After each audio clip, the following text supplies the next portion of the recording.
Penn State football makes a massive move. One that signals they are maybe ready to shake up the established order in the college football landscape.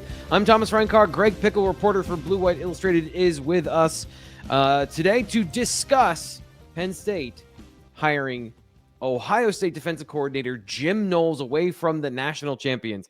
Fresh off a national championship win over Notre Dame, the Nittany Lions extend their coaching search long enough to make this one happen. So, Greg, give us a breakdown, just the quick timeline of everything that's happened since Tom Allen became the defensive coordinator or the target of the defensive coordinator for Clemson. It feels like it's been a wild ride. It does, and it feels like that happened 2 months ago, and in reality, it was less than 2 weeks ago that the news first broke that Tom Allen was being targeted by Dabo Swinney and Clemson. A couple days later, about 8 days ago now, 9 days ago, 10 days ago, whatever it was, that became official, and he was going to Clemson, which means James Franklin had to start searching for what would be his fifth defensive coordinator in 4 seasons. And obviously, we know that the average James Franklin coaching search takes anywhere from 7 to 10 days, so there was a lot of consternation within the fan base and here on the YouTube channel for sure, and over on the Lions Den message board about it was taking too long and it was going to lead to an undesirable result and so on and so forth. And as it turns out, James Franklin just needed that pesky little thing called the college football playoff national title game to happen before he could put all of the pieces in motion, leading to Ohio State, former now Ohio State defensive coordinator Jim Knowles coming to Penn State. So what's fascinating is there was a recent coaching cycle where something somewhat unprecedented, or what felt like it was unprecedented, happened with Ohio State luring in a sitting head coach, Chip Kelly, away from UCLA to be an offensive coordinator. And now we have a defensive coordinator from the same program and now defending national champions leaving to come to a team that was in the college football playoff semifinals. So 2025 college football, T. Frank, you never know what's going to happen, but we know that James Franklin has known Jim Knowles for a long time, has wanted to have him on his staff for a long time, and I'm sure there were some instances in the past where maybe they got close. Now that the deal is done. And for Penn State, it's an enormous win, and the biggest one in an offseason filled with huge wins for Penn State going into the 2025 season. So that is, I think, the part where I alluded to. We started with that. Penn State, we've talked about the institutional support. We've talked about the resources necessary to win at the highest level.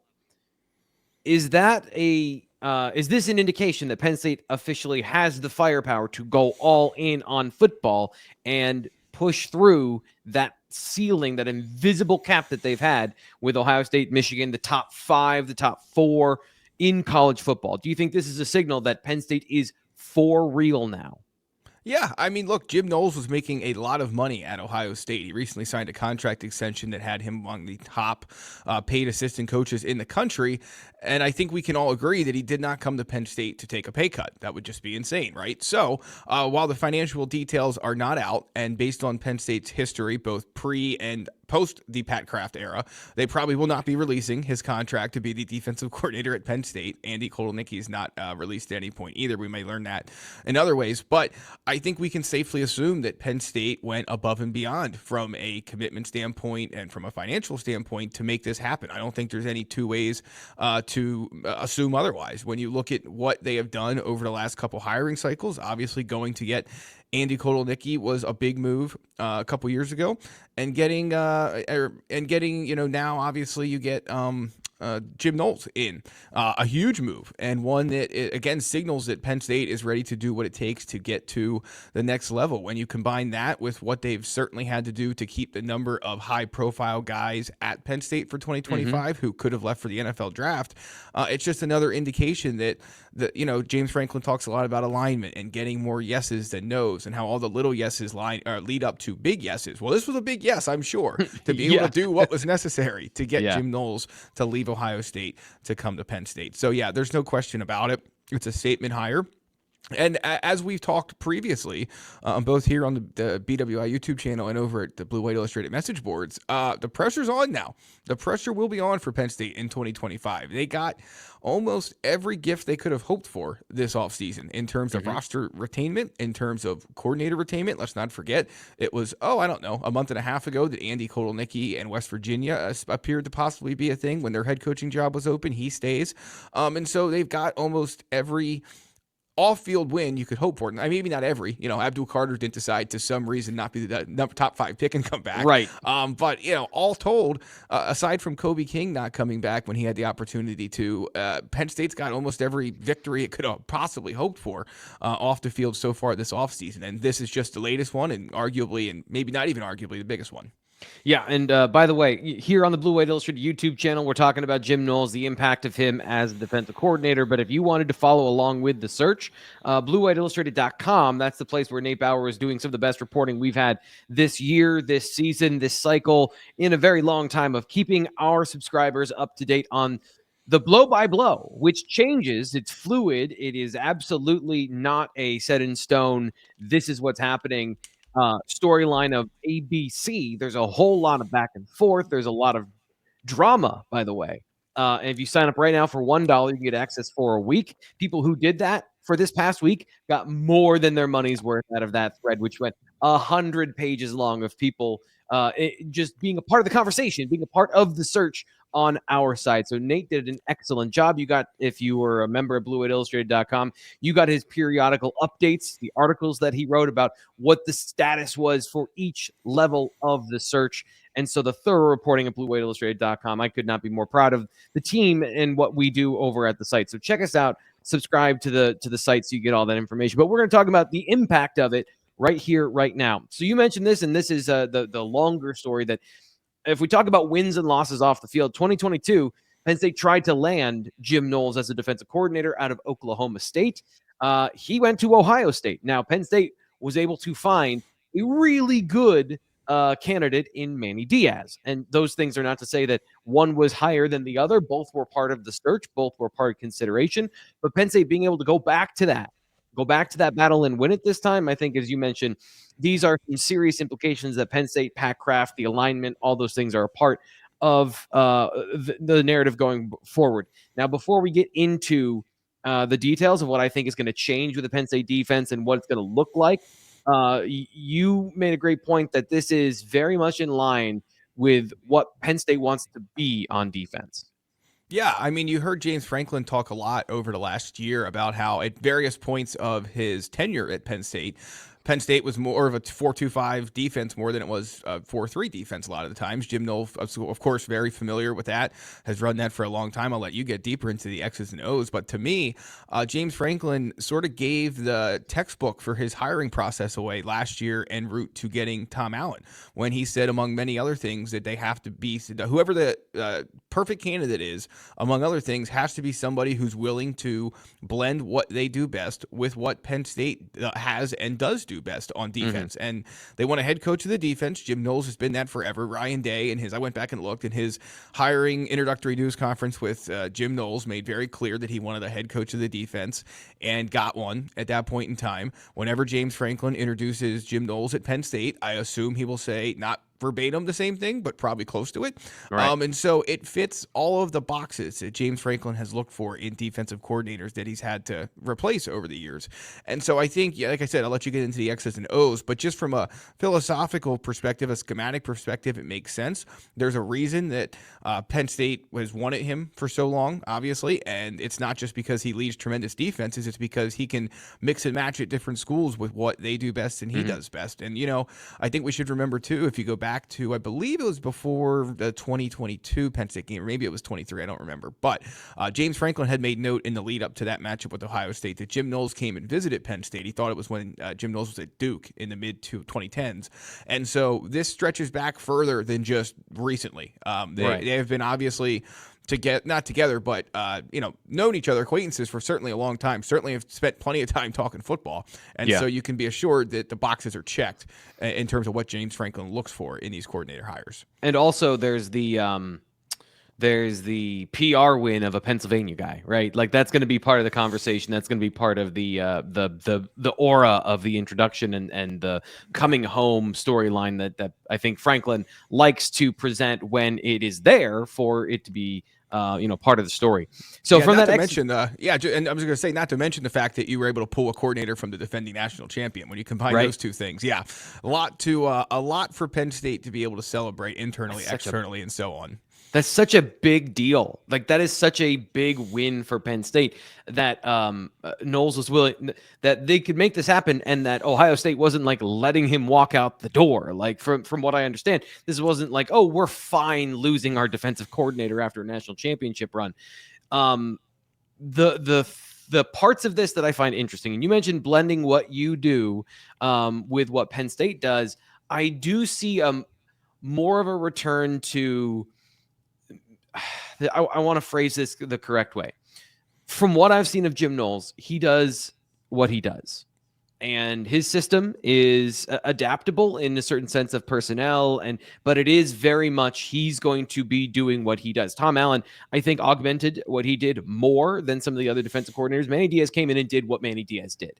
So I think there's more of that with Jim Knowles. And what that means is specifically the 3 safety defense is back, no questions. That whether it's a big slot corner or whether it is another third safety, that is very important to what we've seen from Jim Knowles. So that creativity and diversity on the back end is going to be very important. So bringing in a player like King Mack, having Dejon Lane, Zachy Wheatley, those are 3 really important guys. But safety depth generally is going to be really important this year. And finding a 4th guy in that conversation, maybe even a 5th guy in that conversation, is going to be very important. Now, I don't want to just toss aside Zion Tracy. He's obviously going to have a role in this defense. But size at that third, that nickel position, the ability to play near the box, sometimes walk down and play box linebacker. There was I think it was 2022, where Jim Knowles parked a safety in the middle of the field, like basically a Mike linebacker at 8 yards deep. So there's a couple of things pivoting away from blitzing and focusing more on some of that coverage, playing coverages more so than playing press man on its own. At least from what we've seen from Jim Knowles over time, he's not a guy that blitzes a lot. It's more focused on playing very good coverage, getting pressure with 4, playing the run, playing the box with 6. Some of these things that Penn State is sort of doing, at least if things track the way that we've seen, that's more of what I expect in terms of the basics of the defense, of trying to control the line of scrimmage with 4 really good football players. And if you consider the fact that Smith Vilbert is back and Dennis Sutton, both big physical defensive linemen on the edge to control, JT Tuimoloau, Jack Sawyer, big physical defensive ends. The defensive tackle position, that's going to be interesting to me because Zane Durant, great place, but they do need, if they're going to play with 6 in the box and truly play with 3 safeties, they need to shore up, I think, the middle of the defense. And then, of course, the linebacker conversation is what it is. We've talked about that for a while here on the show.